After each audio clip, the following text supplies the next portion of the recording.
In this video, I show you this massive inn from 3D Printable from their City of Firwood line. But before we get into today's video, just want to share with you what the GGGGs are for this month.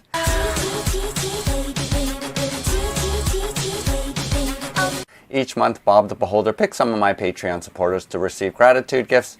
And for this month of August of 2022, we have 2 all-in pledges to Unchained Games coins kickstarting on August 16th, a Creality laser engraver, this printed and painted small cottage from the City of Firwood, and $100 to go towards a crowdfunding campaign, which my Patreon supporters will be voting upon. If you want to find out more information, use my links below to go to my Patreon page, and you can get in on that. I do want to apologize in advance for my voice. I am getting over COVID. I only had flu-like symptoms, so my symptoms weren't bad at all. So I hope all of you are staying healthy out there. I've done a number of videos on the City of Firwood STL files from Raphael of 3D Printable, and this is my last building. He released these files maybe a month and a half ago, and I had an opportunity to print out this massive set, and then more importantly, to finally paint everything. And the unique thing about this set and why it took me longer to paint, other than it being huge, is that I went ahead and I painted the interiors, which is something I don't normally do with any of my buildings, because most of the time I only use the exterior because there typically isn't enough room on the insides to really do a lot of gameplay. But with this piece, it's different. And for all of my RPGs and D&D campaigns, there's always the party being at the inn, and so this is going to function as my default inn for my future adventures. And I just love it. I love the size, the interior size. There's plenty of space and levels to be able to have various gameplay mechanics in it, and that's why I went ahead and painted up the interior. As a final centerpiece of the whole City of Firwood set, I am not disappointed at all, as these are my favorite fantasy type buildings that are out there. It used to be printable sceneries, but this definitely I feel like is very stylish and stylized, and I just love all the attention to detail that he has on all of his buildings. And that was also the case for this building as well, which I print all of my terrain at 0.2 millimeter height, and that was enough details for this as well. And almost everything printed without supports, with the exception of the roof. I did have to create supports for this. I actually sliced this down here and printed this piece upside down just because of the way that the files were. I knew that there was going to be sagging, and I did put supports right here along the 4 corners. But other than that, everything else I printed without any supports, and that was true for most of the other buildings as well. I don't have all of the buildings here on my table just because it would be too crowded, but I definitely have an awesome town whenever I want to use it for either my RPGs or for my tabletop miniatures games.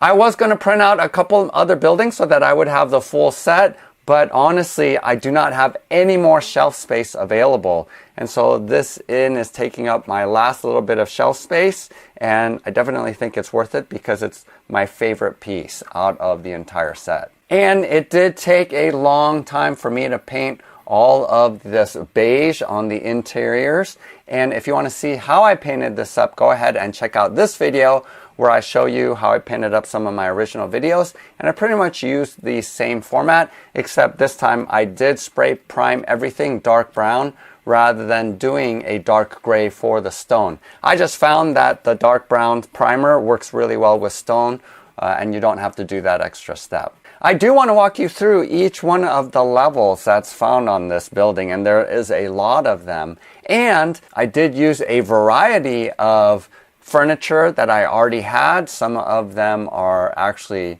cast resin from some companies, and others are 3D printed, but some of them do include furniture pieces from Raphael's most recent Kickstarter, which was his NPCs.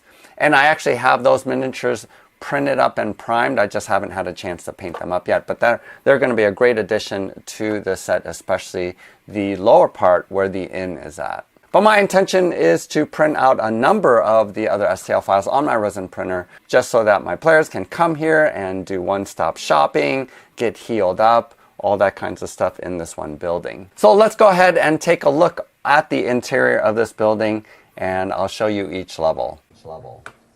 So these are all of the parts separated, so an exploded view of everything that you're going to get. So this is a lot of printing, a lot of pieces. All the doors do function. You just insert a piece of filament as a hinge. And this is the first floor, or the base floor. Now I did print everything out on my Prusa MK3S. Did not use a large format printer and just glued all the pieces together. And Raphael does have the STL file split up so that it can fit on a standard printer. This is one of the tables from Raphael's MPC's Kickstarter, so I think it just has great detail. I did print these out on my resin printer just to get more detail. These tables I found on My Mini Factory, and just love the fact that it has a ton of food, so it is obviously used, and it took a long time to paint up. This is also from Raphael's NPC's Kickstarter, and just a great set to have as part of the bar. This is the second level that goes on here, and I just decided to make it additional dining area, since the lower floor might be for the peasants and the upper floor might be for wealthy nobles. And again, just more space and tables that are up here. Now the exterior and interior of this piece took forever, because you can see how much of the plaster I needed to paint up and work around for both the inside and the outside. So that just took a long time. This is the other piece, and I like how each of the levels are a little bit offset so that they're different height, and I just decided to make this a part of the storage room. And these various parts or barrels are from different places.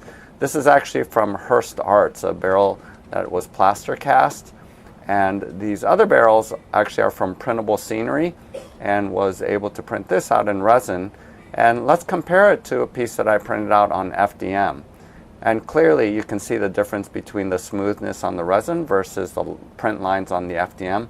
But it's all just terrain, so I don't think it matters that much if you don't have a resin printer. Here's the third floor that goes on top here, and I decided to make that the sleeping area. And I do need to print out more beds, because these 4 beds I got, I think the company is called Thoramillion, online company that creates resin cast furniture. This was before I had a resin printer, but these pieces are actually going to be really good. One thing I really like about this level is that it has the wooden scalloping on the sides. So Raphael just has a lot of variability on all of the different levels. This piece I decided to make the innkeeper's study, or you can just have this be a sorcerer's study. Just another area where you can create some RPG moments up here. And all of these bookshelves also I got from Thoramillion, and just took a super long time painting up all of the books. I hate painting books on bookshelves, but it was well worth the effort, as it looks really good here. This is just a sorcerer's table, and just like all the bits and pieces that are found on there, it gives a lot of just details. And then here's the roof that goes on top over the sleeping area, the lodging area.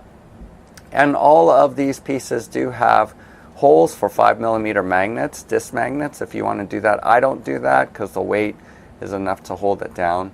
And then this section is the start of the tower and goes on one end like this.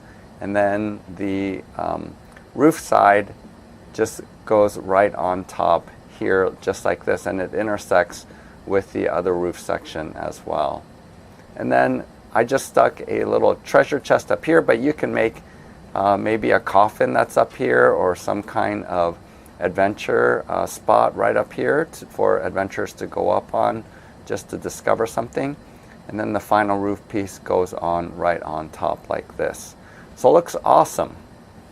So there you have it, relatively quick video. I think this set is really awesome. Go ahead and use links below to go to Raphael's My Mini Factory page, where you can purchase these files for yourself if you're interested. But I think this set looks awesome, and this building in particular I think is awesome as well, with a lot of versatility where you can get some cool gameplay in. Go ahead and hit the like button and subscribe if you want to see more videos that are just like this. We do have a lot of exciting videos that are coming up, including that Creality laser engraver. Otherwise, happy printing, happy gaming. We'll see you next time.